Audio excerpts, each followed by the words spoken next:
here. If you did this in another nation, in the Middle East, in South America, in Europe, you will be held accountable. There are laws and their borders do matter. Why is it different here? I'm here to tell you, America first matters. Putting Americans first is part of that. And I think you guys need to step up, take the 287G agreement seriously.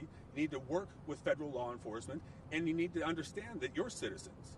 Because I brought back a lot of people from California, from Israel, when we were out there dodging ballistic missiles. They're concerned about illegal immigration. Each and every one of them brought it up.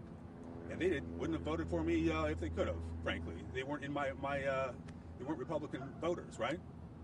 The truth of the matter is this: you guys have failed to understand what the American people want, what your citizens want, and you got to take it serious. I'm happy to sit down and explain more and more details as we go on, but listen to your people.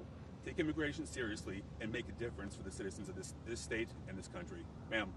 Yes, sorry, Josie Hart with Fox 40, and I'm sorry I have to ask kind of the tough question, but we were talking to some folks this morning. They felt like, your presence here may be a little performative, or they question, is it necessary? Just what is your response? What's the message that you want to send? Well, I think I answered that in the beginning, right? Now, I think your governor said this was just out here for media attention, right? What a bunch of hogwash. I don't think he understands the first thing about leadership. Leadership is getting on the ground and saying the hard things. This isn't our home turf, right? I am out here answering questions in California because I believe in protecting our citizenry that much. I believe in leadership that matters. This is not performative.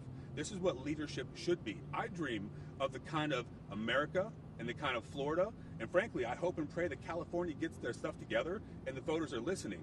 Where your governor, your leadership cares more about American citizens and California citizens rather than making laws that support illegal immigration, that put people's lives at risk, and they don't take this serious. This matters. It is not performative, and I'm here to make sure things happen the right way. Are there, Governor, you mentioned the suspect fled back to California. How was he able to escape Florida state lines in the first place after facing such a serious incident? So, appreciate your question. So, again, what are we talking about here? It's illegal immigration issues. He fled here because of the failed policies, these open border nonsense, the fact that you want to be a sanctuary state here because Gavin Newsom fails to understand. His own citizens and the American citizens have given President Donald J. Trump a mandate. Governor Ron DeSantis has led on this. That gentleman, that thug, fled back here because he knew those policies would defend him. That's what we're dealing with. We're going to get him back home. He's going to face justice, and that's what we're going to continue to do. How many more lives have to be lost? You guys got to get it right here. You got time for one or two more, Brian? Lieutenant Governor, why didn't Florida Highway Patrol arrest him on the scene? It seemed pretty obvious from the scene that he was trying to make an illegal U-turn. So, when we're talking about that, you're talking about the actual incident on the ground? Yep. So let's walk through that. He was driving his vehicle. Again, he never should have been behind the wheel, right? Why did he get a license? If he couldn't speak English, he didn't know road signs, you're focused on something that's nonsense when he shouldn't have got a license in California to freaking begin with. It's wrong. It's unacceptable. He was there. 3 lives were lost because he got a license when he shouldn't have. Those people died, and then he fled back to California. Ultimately, we're going to make sure that justice is served.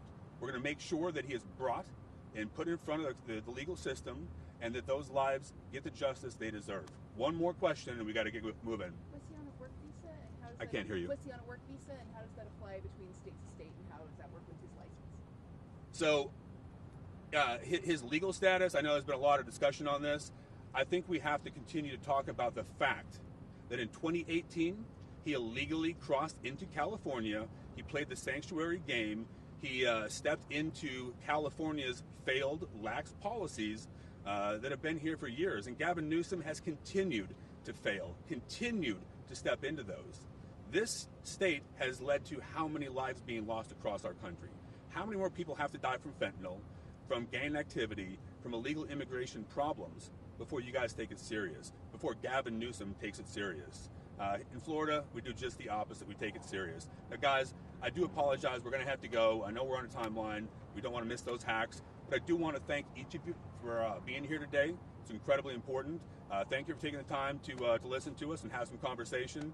Y'all have a great day. God bless. Do you know how many Florida residents are illegal immigrants that have driver's license? How many Florida residents have such driver's license?